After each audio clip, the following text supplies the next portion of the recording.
बताया जा रहा है कि देपसांग के मैदानी इलाके पर अलग से बातचीत होगी।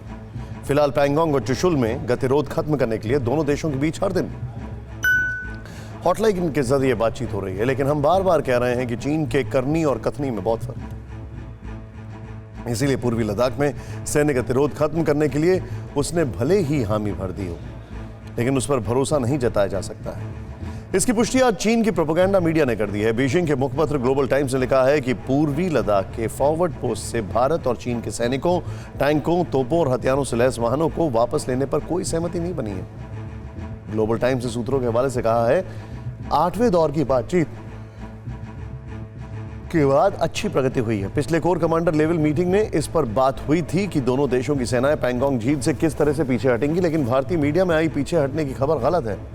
भारतीय मीडिया घरेलू राष्ट्रवाद को संतुष्ट करने के लिए झूठी सूचनाएं दे रहा है। भारत एलएसी को लेकर गैर वास्तविक विचार रखता है और एक तरफा तरीके से मानता है कि फिंगर 4 से लेकर 8 तक उसका पेट्रोलिंग एरिया है।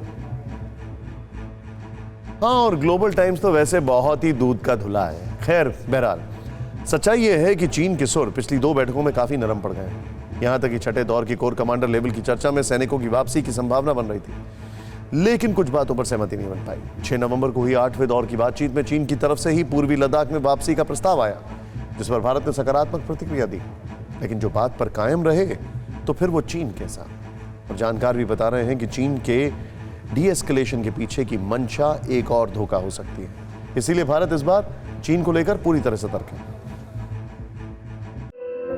धुआं धुआं सा ये शहर क्यों दिखता है, सुना है बाजार में धुएं का सामान बिकता है।